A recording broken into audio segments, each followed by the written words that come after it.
Today is the day of the important board meeting. Incompetent subcontractors, get out. Taro, the head of the Japanese branch, tries to drive me away, treating me as a nuisance as I come from the headquarters. Despite my intention to discuss something critical for Taro's future, he somehow mistakes me for one of the subcontractors. Unable to make calm decisions, his character, which causes trouble for those around him, hasn't changed at all. Understood, then I'll leave. I bowed deeply and left the department. I have no idea why I came here, this is utterly unclear. Continuing this way might lead to the worst situation possible. But the worst situation refers to Taro. I headed straight to the airport. I boarded a private jet and left Japan. My name is Tyler Smith. I am a 42-year-old president of an advertising agency based in the U.S. It might be surprising to some that a Japanese person is the president of an American company. Indeed, America has many racial issues, and for an Asian like me, it's a tough world to live in. But in American society, there are opportunities for those with abilities. The reason I chose America as my life stage is because of my mother. I don't know any Japanese woman who lives as freely as my mother. After all, when I was in 3rd grade, she pursued her dreams and moved to America. My mother, a hairdresser, wanted to beautify the hair of people all over the world with just a pair of scissors. In Japan, she could only work with the consistently thick, brown hair. So she went across the sea for an apprenticeship to work with various types of hair.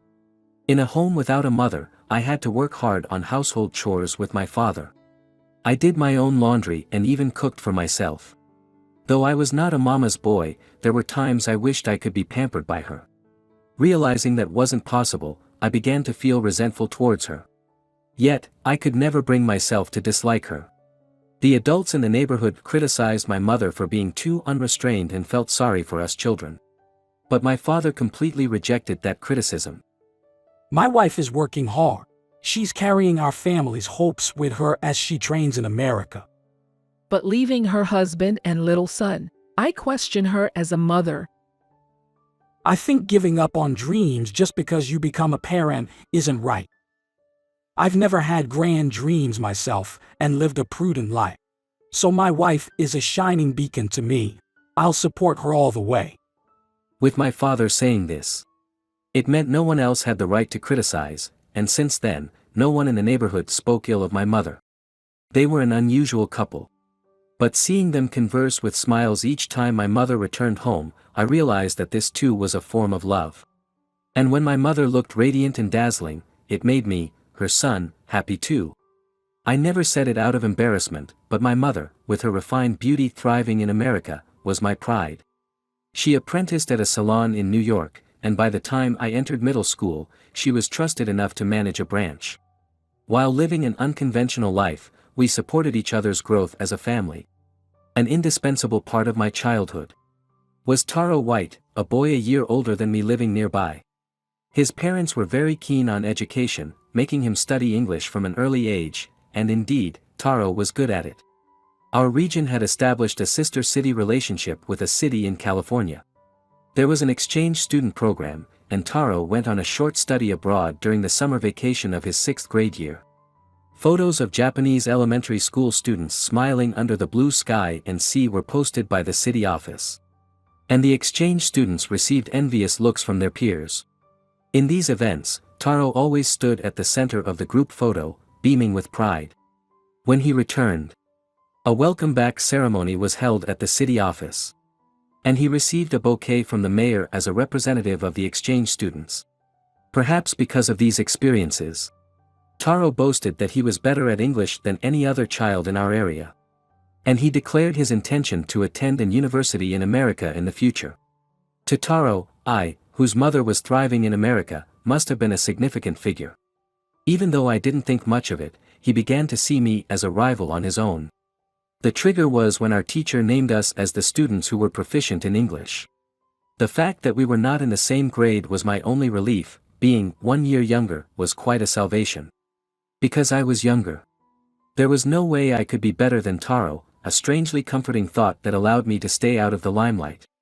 Taro constantly created opportunities to engage in English conversations with me, attempting to prove his superiority. I found it annoying but dealt with him as appropriate. Taro, obsessed with English, called me by my first name, Tyler, and insisted I call him simply Taro. I felt quite resistant to this, but I knew it was better not to oppose him too much. My parents did not provide me with special English lessons. In our laid-back, hardly urban town, few families emphasized English education. Adults can learn English too. And teaching it too early might lead them to overlook essential basics during formal education later, thinking they already know enough. However, I've always admired New York, where my mother lives, and after relentlessly listening to the language on TV and online videos, I acquired significant English skills. Upon entering middle school, Taro, then a sophomore, was the student council president, forcibly pushed the role of secretary on me in the student council. He seemed interested in my activities, probably wanting to keep an eye on me at all times. In middle school, I was careful to keep a low profile in everything I did. When Taro went on to attend the high school with the highest academic standing in the prefecture, I no longer hid my abilities and let them reflect in my grades.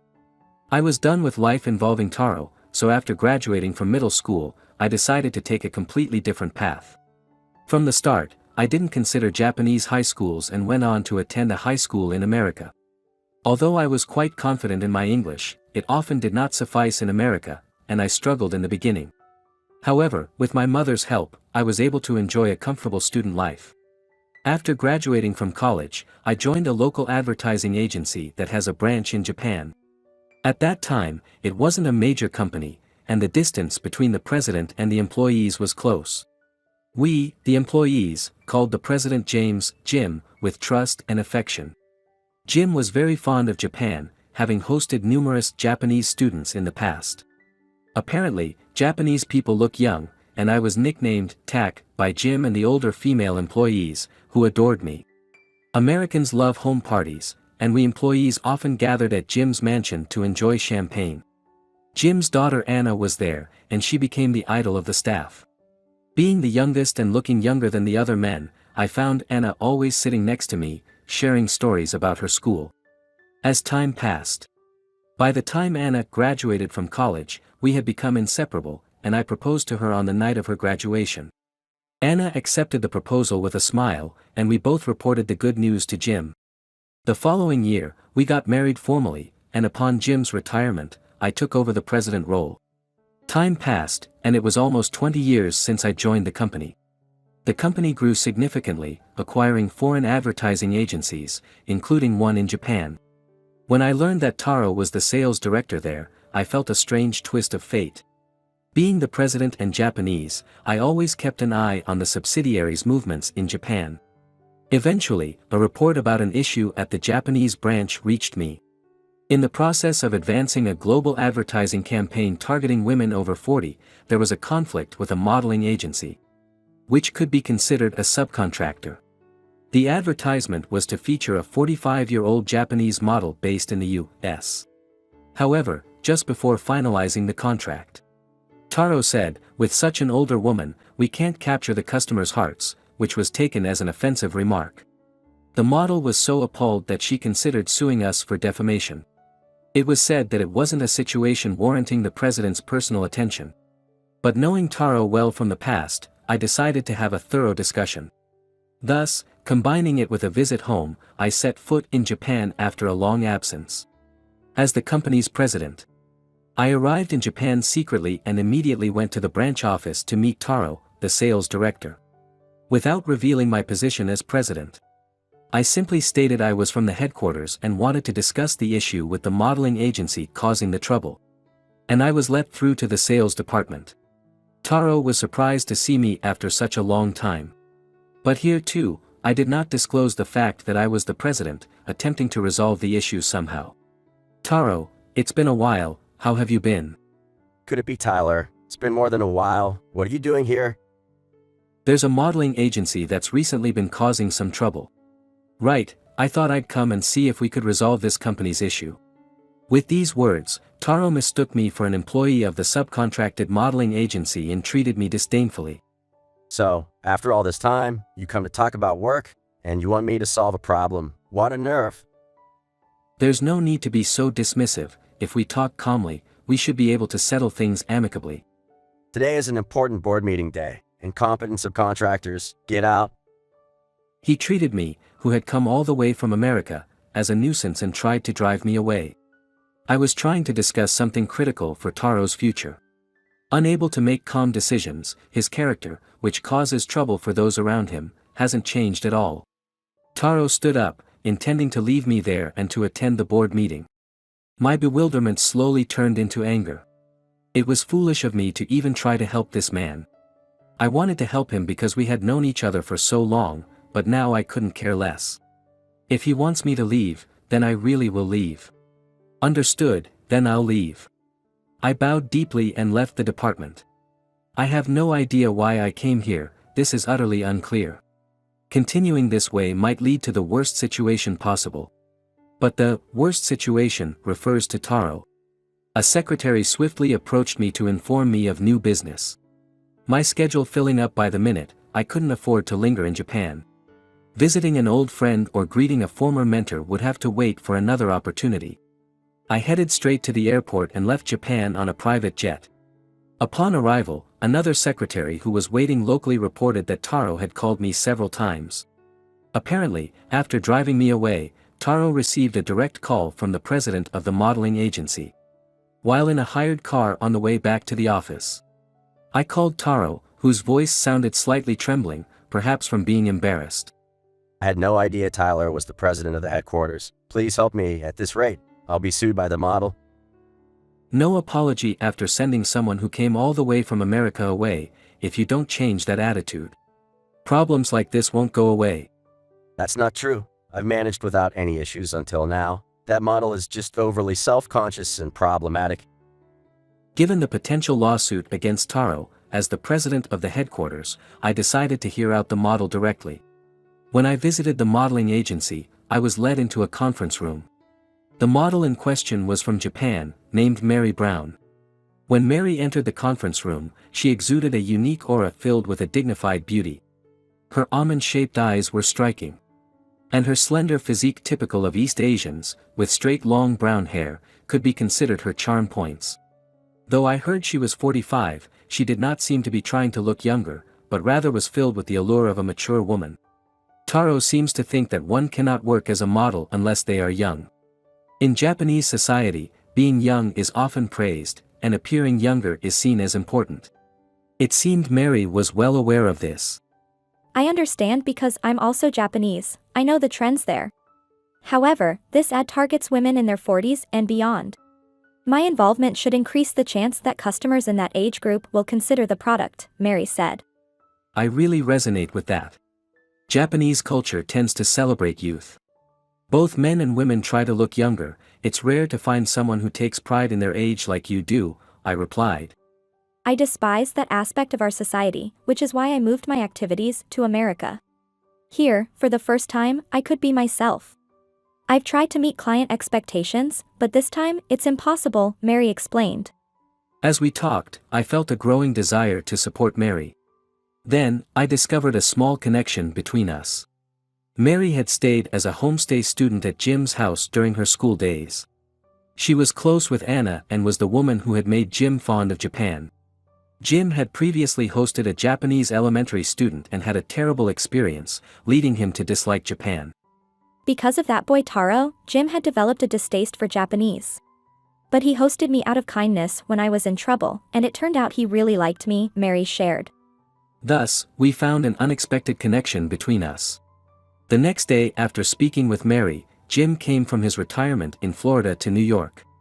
Now, both Mary, who was currently in trouble, and Taro, had been homestay students at Jim's house. Mary, who is dear to me, is upset, and it turns out that guy is still a jinx, Jim remarked. The numerous blunders Taro had made during his homestay were coming to light. Taro had stayed at Jim's house during a short summer study program when he was in the 6th grade. Jim, a celebrity in town, was approached to host a student through the Sister City exchange program. He was already fond of Japanese culture and was happy to accept. The fact that the exchange was facilitated by a municipal organization also provided reassurance.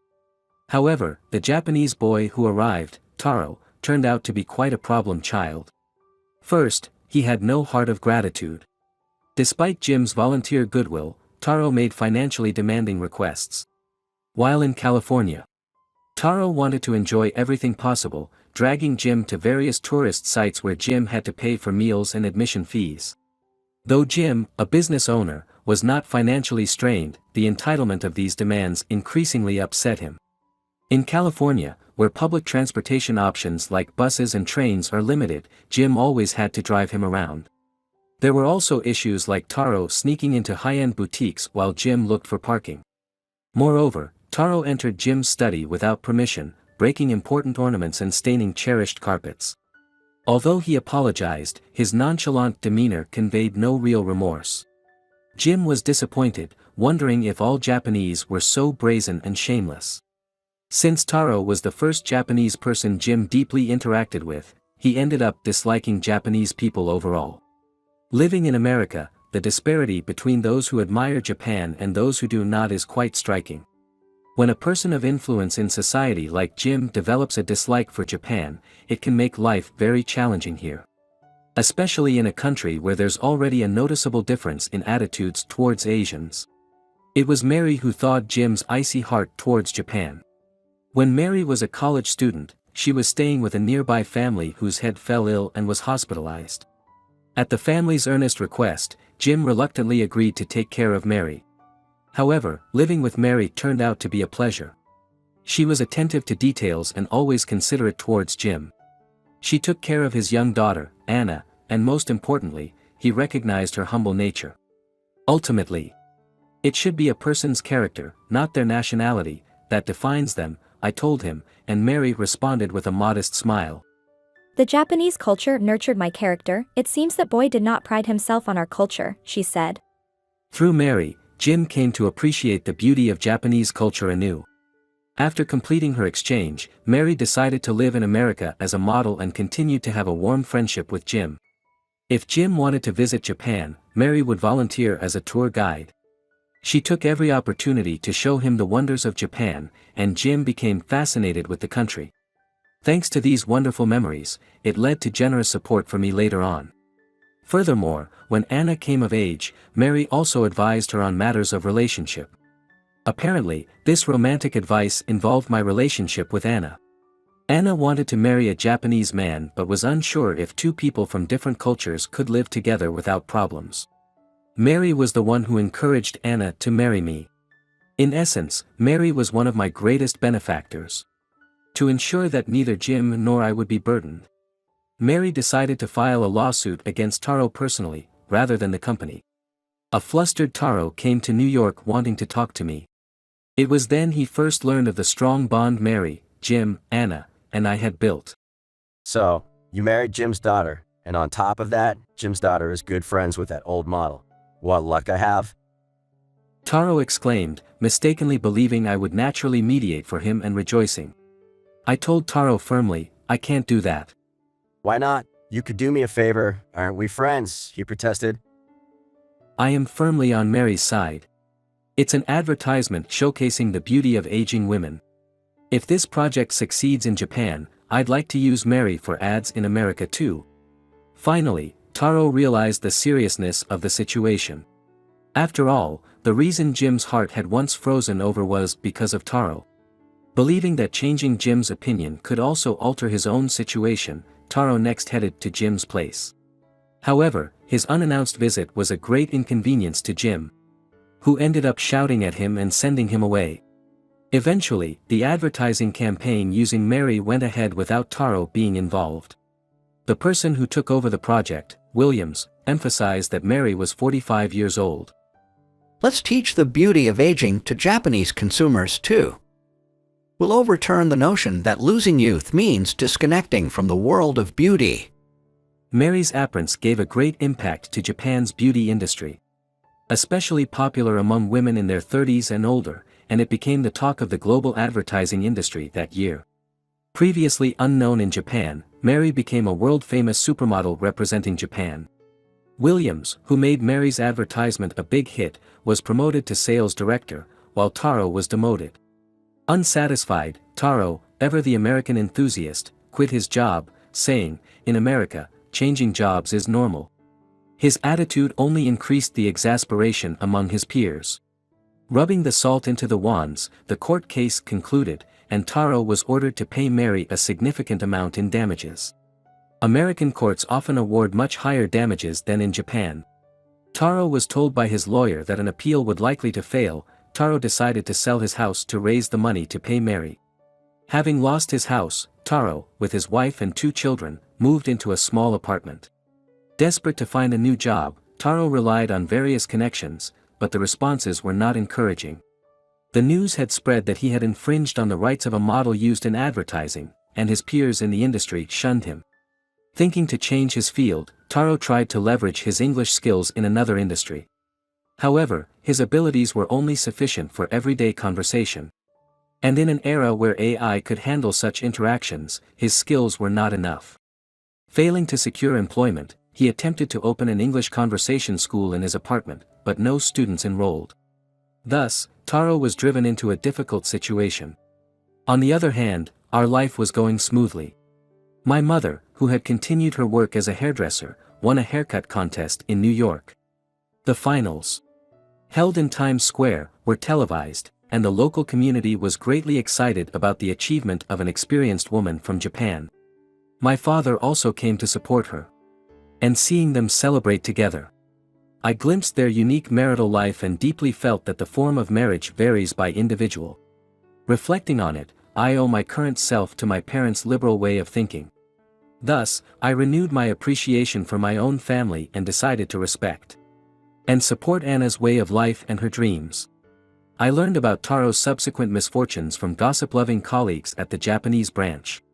And it was indeed a tragic tale. Taro, unemployed and spending his days watching TV in his cramped apartment, became a source of frustration for his wife. Unable to endure their marriage any longer, she left him, placing a divorce notice before departing. With 2 children who were expensive to care for, she demanded substantial alimony and child support. Forced to deplete his savings for living expenses, Taro found himself in a desperate situation where he could no longer afford to be picky about jobs. And he took up a position in building cleaning. After sending money to his wife and children, little remained for Taro, leading him to cut back on food expenses. Gradually, he lost motivation for everything. Facing a harsh reality that he could not confront sober, he became pessimistic about life and turned to alcohol. Neighbors occasionally saw Taro, a shadow of his former self, shrunken and aimlessly wandering near his apartment, heading to the convenience store to buy liquor. A year since the incident with Mary, our family experienced significant changes. Anna was pregnant and recently gave birth safely. The baby, a beautiful girl with blue eyes, was named May, taking one character from Mary's name, with whom we still keep in touch. Jim, absolutely smitten with May, began visiting our home frequently from Florida. Now based in New York, my parents also come to see their granddaughter whenever they can. Having a growing family really boosts your motivation. We must work hard now to ensure May has a wonderful future ahead of her. Once child-rearing settles down, Anna dreams of studying politics at university. That's a wonderful aspiration, and I fully intend to support her in every way. I even feel a sense of reliability in Anna, who wants to become a politician to make society better.